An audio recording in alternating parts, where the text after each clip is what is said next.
Good afternoon, and thank you for joining us today. Could you start by telling us a little about what a network engineering actually does? Of course, thank you for having me.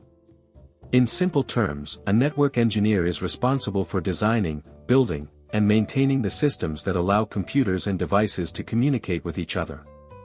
This includes everything from setting up routers and switches to configuring cabling, monitoring traffic, and making sure data flows securely and efficiently across the entire network. That sounds like a lot of responsibility.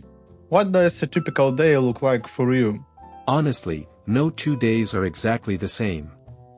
Some days I'm focused on planning and upgrading infrastructure, for example, replacing old cabling with optical cables to improve speed.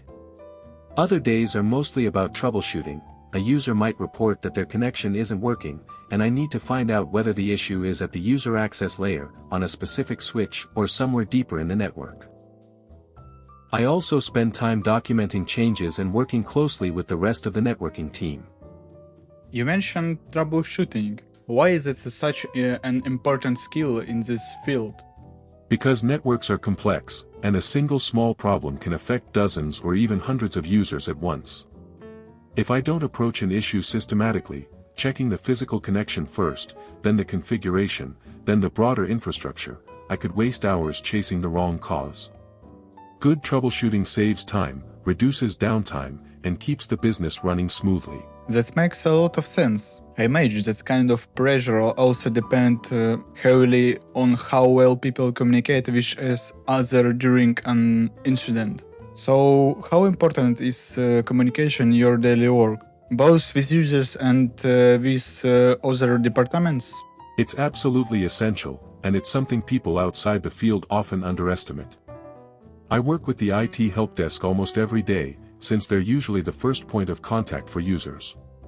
If communication between us is unclear, problems get passed back and forth and take much longer to resolve. I also have to explain technical issues to people who aren't engineers, so I need to keep things simple without losing important details. I think that's a skill a lot of technical professionals struggle with translating complex problem into language that's non-specialists can actually understand. Let's talk a bit about getting started in this profession. What skill would you say are essential for someone just beginning their career as network engineering? Technical knowledge is obviously important, understanding protocols, IP addressing, and network architecture.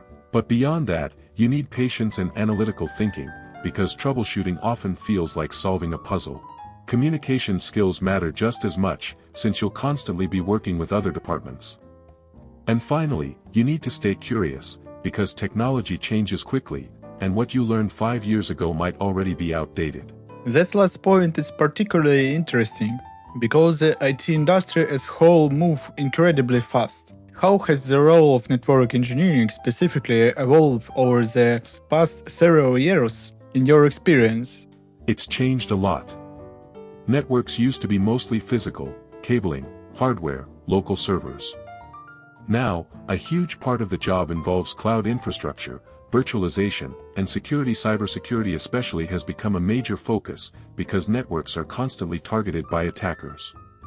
So today's network engineers need to think not just about connectivity, but also about protecting that connectivity from threats. Cybersecurity does seems to come up in almost every conversation about it 3 days. Do you feel like network engineering need to take one more security responsibilities now, or that's usually handled by a separated, dedicated team? It depends a lot on the size of the company. In smaller organizations, network engineers often handle basic security tasks themselves, like configuring firewalls or monitoring for unusual traffic. In larger companies, there's usually a dedicated security team, but we still work closely together, because network design and security are deeply connected. You really can't build a safe network without understanding security principles. That's excellent advice, and I think it applies well beyond networking too. Thank you very much for sharing your insights and experience with us today. It's given us a much clearer picture of just how much work goes into keeping our digital world connected. Thank you for having me, it was a pleasure.